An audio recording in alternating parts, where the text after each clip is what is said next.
আলু, পেঁয়াজ, মুড়ি, সয়াবিন, সর্ষের তেল, চিনি, মুসুরির ডাল, ডিটারজেন্ট। এই দ্রব্যগুলি ছিল সেই পরিবারের ইচ্ছানুরূপ সামগ্রী।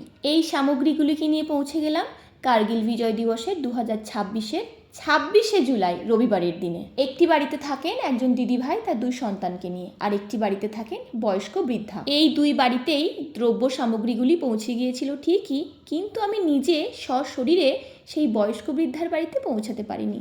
একজনের মারফতের মাধ্যম হিসাবে সেই জিনিসগুলি পৌঁছে দেওয়ার ব্যবস্থা করেছিলাম। তাই ধন্যবাদ জানাই এই পুতুল মাঝি ম্যামকে, যিনি আমাকে এই 2 পরিবারের সন্ধান দিয়েছিলেন। আমি তাকেই বলেছিলাম সেই বৃদ্ধা বয়স্কার বাড়িতে এই জিনিসগুলিকে পৌঁছে দেওয়ার জন্য, এবং অন্যদিকে অধীর আগ্রহে আমার আসার অপেক্ষায় বসেছিলেন সেই দিদিভাই। তবে এবার বলি শোনো, কিসের জন্যে বা কী কারণে সেই বয়স্ক বৃদ্ধার বাড়িতে আমি নিজে পৌঁছাতে পারলাম না, অন্য একজনের মারফতের মাধ্যম দিয়ে কেন সেই জিনিসপত্রগুলো পৌঁছালাম? এই কারণ 26শে জুলাই রবিবার আমার দিদিভাই অর্থাৎ আমার ননদের শুভ জন্মদিন ছিল। এই উপলক্ষের কথা মাথায় রেখেই আমি পূর্ব পরিকল্পিত কিছু ব্যবস্থা নিয়েছিলাম, যার কারণস্বরূপ হিসাবে একটি টোটোকে আমি বুক করেছিলাম, যার সাথে আমি সেই 2 পরিবারের কাছে পৌঁছে যাব। কিন্তু একেবারে শেষ পর্যায়ে আমার বাড়ি ফেরার মুহূর্তে সেই টোটোওয়ালার কথার খেলাপি এবং দায়িত্ব জ্ঞানহীন মানসিকতাকেই দেখতে পেলাম, যার কারণস্বরূপ পূর্ব পরিকল্পিত আয়োজন আমাকে ভঙ্গ করতে হলো। আর বৃদ্ধার কাছে সেই জিনিসপত্রগুলি পুতুল মাঝি ম্যামের মাধ্যম দিয়ে পৌঁছেছিল। 26শে জুলাই কার্গিল বিজয় দিবস রবিবারে আমার ননদের জন্মদিন ছিল। তাকে সারপ্রাইজ করতে গিয়ে আমি তো নিজেই সারপ্রাইজ হয়ে গেছিলাম। রবিবারের আগের দিন শনিবার আদি ঢাকেশ্বরী থেকে একটি ছোট্ট উপহার কিনেছিলাম দিদিভাইয়ের জন্য। তার সাথে নিয়ে যাব বিরিয়ানি। হঠাৎ করে সন্ধেবেলায় পৌঁছে সারপ্রাইজ দিয়ে দেবো, আর দিদিভাই আনন্দে ডগমগ হবে।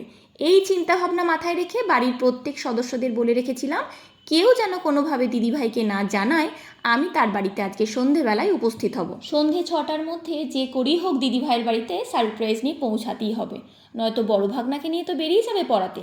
যার কারণে হুটোপাটি আর তাড়াহুড়োর সীমা ছিল না। সমস্ত কিছুর আড়ম্বরকে একসঙ্গে করে পৌঁছে গেলাম সন্ধেবেলায় দিদিভাইয়ের বাড়িতে সারপ্রাইজ দেবে বলে। তখন দেখি দিদিভাই ধূপ দেখাচ্ছে, সন্ধে দিচ্ছে। দিদিভাই তো দেখে আমাকে অবাকই হয়েছিল, তার সাথে ছিল এক গাল ভরা হাসি। কিন্তু আসল বিষয়টি হলো আমি সেখানে নিজেই সারপ্রাইজ হয়ে গেছি। শ্রাবণ মাসের সোমবারের দিনটি দিদিভাই পালন করে, যার কারণ হিসাবে রবিবার নিরামিষ খেতে হয়। তাই জন্মদিনে সকাল থেকেই দিদিভাই নিরামিষ খেয়েই আছে। তাই বিরিয়ানিটিকে দিদিভাইয়ের থেকে 1 মাইল 1 হাত দূরেই রেখে দিতে হলো। আমরা সবাই জানি দিদিভাই এবং ভাগনার সব থেকে পছন্দের খাবার হলো বিরিয়ানি। দিদিভাই সেটিকে গ্রহণ করতে পারল না। সন্ধ্যের আড্ডা এবং গল্পগুজব আমরা প্রত্যেকে দিদিভাইয়ের বাড়িতেই সারলাম, এবং রাত্রের আহারে আমরা রুটি, তড়কা এবং ঘুগনি এই দিয়ে আমরা সমাপ্ত করে ফিরে এলাম বাড়িতে। তারপরে আমার পুত্রকে নিয়ে স্বপ্নাদেশে শুভরাত্রিতে পা দিলাম। এটাই ছিল 26শে জুলাই 2026 রবিবারের একটি ছোট্ট গল্প।